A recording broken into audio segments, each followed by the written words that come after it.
खुदावंद आपके साथ हो। खुदावंद यीशु मसीह की अंजील बामुताबिक मुकद्दस लूका। ऐ खुदावंद तेरी तमजीद।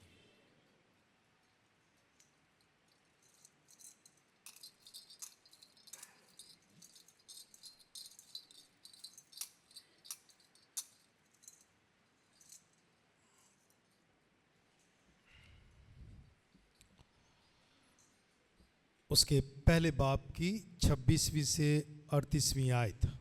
उन दिनों में छठे महीने जबराइल फरिश्ता खुदा की तरफ से जलील के एक शहर में भेजा गया जिसका नाम नासरत था, दाऊद के घराने की एक कुंवारी के पास, जो यूसुफ नामी एक मर्द से ब्याही हुई थी, और उस कुंवारी का नाम मरियम था। और फरिश्ते ने उसके पास अंदर आकर कहा, सलाम ए पुरफजल, खुदावंद तेरे साथ है, तू औरतों में मुबारक है। और वो इस कलाम से घबरा गई और सोचने लगी कि ये कैसा सलाम है। और फरिश्ते ने उससे कहा, ए मरियम ना डर, क्योंकि तूने खुदा के नजदीक फजल पाया है। और देख, तू हामला होगी और तेरे बेटा होगा, और तू उसका नाम यस्सु रखेगी। वो बड़ा होगा और हक ताला का बेटा कहलाएगा। और खुदावंद खुदा उसके बाप दाऊद का तख्त उसे देगा, और वो यकूब के घराने में हमेशा तक बादशाही करेगा, और उसकी बादशाही का आखिर ना होगा। तब मरियम ने फरिश्ते से कहा, ये किस तरह होगा जबकि मैं मर्द से ना वाकिफ हूं। और फरिश्ते ने जवाब में उससे कहा, रूह कुद्स तुझ पर नाजिल होगा, और हक ताला की कुदरत तुझ पर साया डालेगी, और इस सबब से वो कदूस मालूद खुदा का बेटा कहलाएगा। और देख, तेरे रिश्तेदार एलिसबात के भी बुढ़ापे में बेटा होने वाला है, और ये उसका जो बांझ कहलाती थी छठा महीना है, क्योंकि खुदा की कोई बात हरगिज बेकुदरत ना होगी। और मरियम ने कहा, देख, मैं खुदावंद की बंदी हूं, मेरे लिए तेरे कौल के मुआफिक हो। तब फरिश्ता उसके पास से चला गया। अंजील मुकद्दस के वसीला से हम सबकी खताएं मुआफ की जाएं। मुसीब मेरे अजीजों, लतूरियाई लिहाज से हम रोज़ों के मौसम में से गुजर रहे हैं। ये मौसम तौबा, पशेमानी और रूहानी तैयारी का मौसम है, और ये संजीदगी के साथ अयाम गुजारे जा रहे हैं। इसमें हम ग्लोरिया नहीं गाते, लुबान भी नहीं चढ़ाते, बड़ी सादगी के साथ। लेकिन ये ईद ख़ास जो मुक़द्दसा मरियम के मुतल्लिक़ है, जिसे हम ईद बिशारत के नाम से जानते हैं, ये अव्वल दर्जे की ईद है। इंग्लिश में सोलमनिटी इसको कहा जाता है, द अनंसिएशन, ईद बिशारत। ये बिशारत, ये खुशखबरी, ये गवाही जो फरिश्ता आज मरियम के पास लेकर आया, उस यादगार को दोहराने के लिए, उस मुलाकात को यादगार ठहराने के लिए, उस फजल को जानने के लिए, उस गैर मशरूत मोहब्बत का जो फैसला खुदा ने लिया कि मैं अपने इकलौते बेटे को दुनिया की निजात के लिए बख्शूंगा, उस चुनाव के लिए, उस फैसले के लिए इस ईद को इस मौसम में मनाया जा रहा है, जिसमें हम मुतजस्सद के भेद पर ज्यादा संजीदगी के साथ गौर करती हैं। यानी खुदा का इंसान बनना, मुतजस्सद का भेद वो है। हम इस पर गौर खौस करते आ रहे हैं। ईद बिशारत, बिशारत का मतलब ही क्या है? गवाही देना, मुनादी करना, तबलीग, बिशारत, फैलाना। फैलाना क्या? खुदा की अंजील कायम करना, यानी खुदा की बादशाही को। ईद बिशारत, और ईद बिशारत से जो है खुदा का मंसूबे निजात के जो है वो सफ़र, तकमील की तरफ सफ़र शुरू हो जाता है। पहली तिलावत में भी यही सुना कि एक कुंवारी हामला होगी, और वो कुंवारी जो है मुकद्दसा मरियम है। और हम आमद के मौसम में ये सारी पेशनगोइयाँ जो है सुनते हैं। आमद का मौसम जो है, और इसके पैदाइश का जो तस्करा हम सुनते हैं ये 24 की रात को, कि कैसे खुदा जो है इंसान बनकर इस दुनिया में आया। और यूहन्ना के मुताबिक अंजील में ये मरकूम है, और वो ख़ास हवाला जो है वो पढ़ा जाता है। इब्तदा में कलमा था, कलमा खुदा के साथ था, और कलमा ही खुदा था। वही कलमा मुतजस्सद होता है, यानी वही कलमा जो खुदा था वो इंसान बनकर इस दुनिया में आता। और इंसान बनने के लिए मुकद्दसा मरियम का चुनाव हुआ। खुदा ने मुकद्दसा मरियम को चुना, उसके बेदाग दिल को, उसके बेदाग बतन को चुना, उस कुंवारी को चुना, ताकि खुदा इंसान बनकर इस दुनिया में आया। और आज जो आयत मुझे मुतासर करती है या मेरे लिए अहम है, वो ये कि जब मरियम ने कहा मैं खुदावंद की बंदी हूँ, मेरे लिए तेरे कौल के मुआफिक हो। ये खूबसूरत, मैं खुदावंद की बंदी हूँ। वो जान चुकी थी कि मेरा अपना कुछ नहीं, ये खुदावंद का ही है, क्योंकि उसने मुझे पैदा किया, उसने मुझे तख्लीक किया, उसने मुझे खलक किया, उसने मेरे माँ बाप के बुढ़ापे में रहम किया और मुझे पाकीज़गी से पैदा किया, हर गुनाह से पाक रखा। वो जानती थी उसने मुझे पाक रखा, मारूसी गुनाह से भी पाक रखा, ओरिजिनल सिन से भी वो जान चुकी थी। ये रूह, ये बदन, ये सब कुछ जो है ये खुदा का दिया हुआ है। जैसे आदम को खुदा ने, हमें खुदा ने अपनी शबीह पर बनाया, अपना रूह सौंपा, अपना रूह फूंका और वजूद दिया। ये सब कुछ जो है ये मेरा नहीं है, मैं अपनी मर्जी से इस वजूद को इस्तेमाल नहीं कर सकता। ये खुदा का दिया हुआ तोहफा है, ये खुदा का, खुदा की शबीह पर मैं पैदा हुआ हूं। जिस दिन इस बात का एहसास हो जाएगा तो हमारे लबों पर भी यही बात होगी कि मैं खुदावंद का बंदा हूं, मैं खुदावंद की बंदी हूं। कि ये सब कुछ तो उसका है, उसने मुझे चुना। उसने क्यों चुना? ये उसके चुनाव, उसकी मोहब्बत है। और वो चुनता है जिनकी नीयत साफ होती है, वो चुनता है जिनका दिल साफ होता है, वो चुनता है जिनका वजूद पाक साफ होता है, जो बेदाग और बड़े प्यार के साथ, सच्ची मोहब्बत के साथ खुदा को चाहता है, जो पूरी तरह उसकी फरमाबरदारी करता है, ताबेदारी करता है। खुदा उसे चुनता है। ये खुदा का चुनाव है।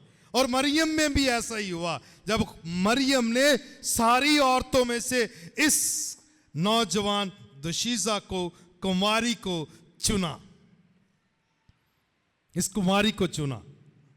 और ये ईद बिशारत, जो बिशारत खुशखबरी मरियम तक पहुंची कि तू औरतों में मुबारक है। फरिश्ते ने आते ही सलाम किया। वो फरिश्ता जिसे जबराइल कहते हैं, जो 24 घंटे खुदा के हजूर खड़ा रहता है, खुदा के हजूर जो खड़ा रहता है, उसका ये पैगंबर, पैगाम देने वाला मैसेंजर जो है, वो मरियम के पास आता है और वो उसे आकर सलाम करता है। सलाम ए पुरफजल, खुदावन तेरे साथ है। कि तू जानती है खुदावन तेरे साथ है और तू औरतों में मुबारक है। फरिश्ता कह रहा है खुदावंद भी तेरे साथ है, तू औरतों में मुबारक है। दो बातें, बिशारत की बात कर रहे हैं ना, दो तो ये बातें, तू औरतों में मुबारक है और खुदावंद तेरे साथ है। क्या लिखा है कि ए पुरफजल, खुदावंद तेरे साथ है, तू औरतों में मुबारक है। कौन दे रहा है पैगाम आकर? फरिश्ता। और ये किसने उसको सिखाया है? फरिश्ते का और मैसेंजर का क्या उसकी जिंदगी का अमल क्या होता है? गवाही देना, जिसे हम अक्सर चाहते हैं ना, मुनादी करने वाला। मुनादी करने वाला वो वही जाकर पैगाम देगा जो उसे दिया गया है, जो उसे कहा गया। क्या अपनी तरफ से कोई बात कर सकता है? हरगिज़ नहीं। वो वही कहेगा जो उसके मालिक ने उसे कहा है। मुनादी करने वाला जो है ना, जो गवाही देने वाला। और अगर हम माजी में देखें तो जब किसी बादशाह ने पैगाम भेजना होता था अपनी आवाम में, तो वो एक शख्स को चुनता और उसको वो खत लिख कर देता और वो जाकर ढोल बजा के सबको वो पैगाम पढ़ के सुनाता था। सही है ना? सबका सुनाता था वही जो बादशाह ने हुक्म दिया, जो हुक्म सादर हुआ है। और मर्दमशुमारी का जिक्र हम सुनते हैं, जब सारे इलाके में ये पैगाम भेजा गया तो फिर मरियम और यूसुफ भी नाम लिखवाने के लिए जाते, तो वो पैगाम वही देता है जो उसके मालिक ने कहा हो। तो जबराइल फरिश्ता भी वही पैगाम लेकर आया, वो पैगाम लेकर आया। उसने क्या कहा है कि सलाम ए पुरफजल। खुदा ने कहा होगा कि वो पुरफजल है, वो फजल से भरी हुई है, वो फजल से मामूर है। तो उसे कह कि मैं उसके साथ हूं। और उसने कहा सलाम ए पुरफजल, खुदावन तेरे साथ है, तू औरतों में मुबारक है। खुदा ने कहा होगा फरिश्ते को, याद रखना कि वो औरतों में, सब औरतों में मुबारक है। ये मेरी वो बंदी जिसके वसीला से मैं इंसान को निजात देने वाला हूं। ये वो दुशीज़ा है जो कुंवारी है, जो बेदाग है, इसके वसीला से मैं निजात देने वाला हूं।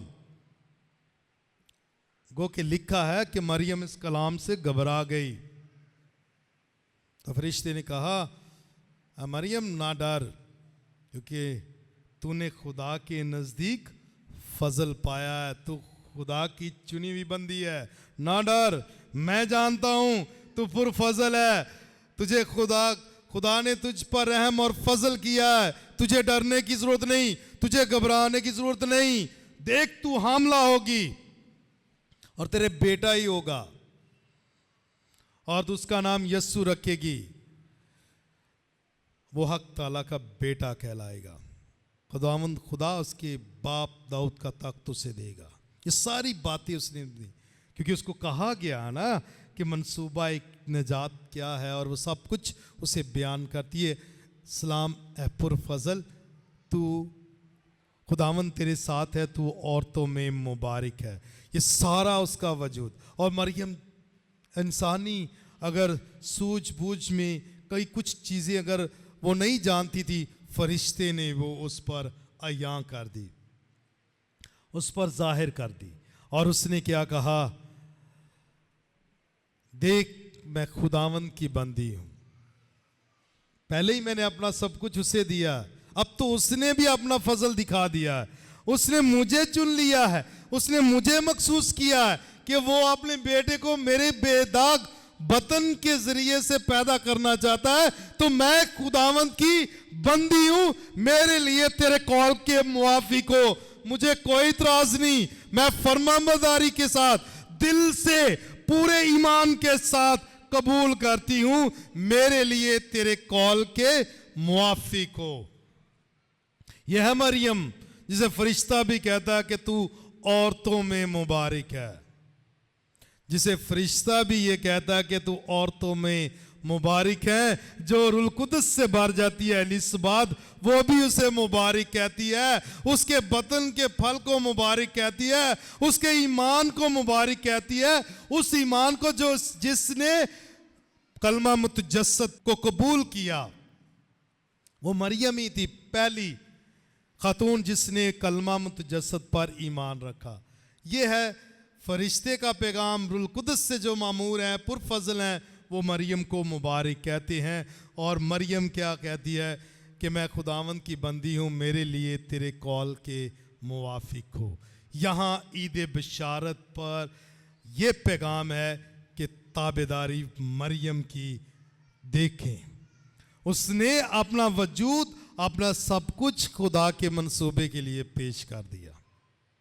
आखिर में जब उसने दुनिया की निजात की बात आई, तो उसने अपना इकलौता बेटा भी पेश कर दिया। यह है मरियम की ताबेदारी, और दिल में रख कर हर एक बात पर गौर ख्वास करती रही, हिफ्स करके उन पर ध्यान ज्ञान करती रही। ये है इसका प्यार, ये है उसकी ताबेदारी, ये है। तो इसलिए आज भी आलमगीर कलीसिया जब जब भी इस दुनिया में आफत आई है या गुनाह बढ़ा है, तो खुदा ने भी मरियम मरियम तक जो है रसाई की। और आज भी आलमगीर कलीसिया जब अमन की जरूरत है, जब यहाँ पकीजगी की जरूरत है, जब निजात की जरूरत है, जब जिंदगी की फरावानी की जरूरत है, तो पोप फ्रांसिस और सारी आलमगीर कलीसिया बेदाग कुमारी मरियम तक रसाई कर रही है, उससे सिफारिशा तलब कर रही है, उससे दुआएं मांग रही है। और इसलिए आज जो है पोप फ्रांसिस ने कहा है कि हमें मुकद्दसा मरियम कुमारी, बेदाग कुमारी के दिल के हजूर अपने आप को मखसूस करना है, कि हम उसके दिल को कबूल करें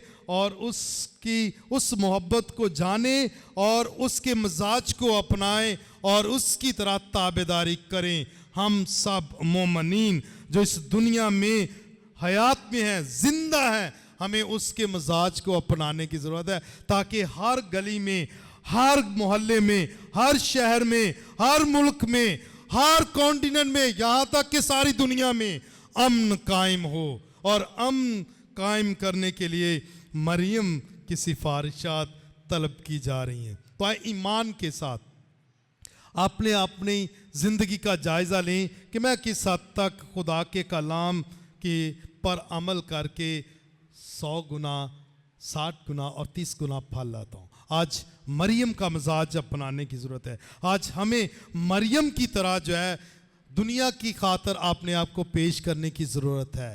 आज निजात के लिए, ज़िंदगी के लिए, ज़िंदगी की फरावानी के लिए मरियम की पैरवी करने की तरह, उसकी तरह फर्माबरदारी करने की ज़रूरत है, जो अपने आप को ये कहकर खुदा के मंसूबे के लिए पेश करती है कि मैं खुदावंद की बंदी हूँ, मेरे लिए तेरे कॉल के मुवाफिक हो।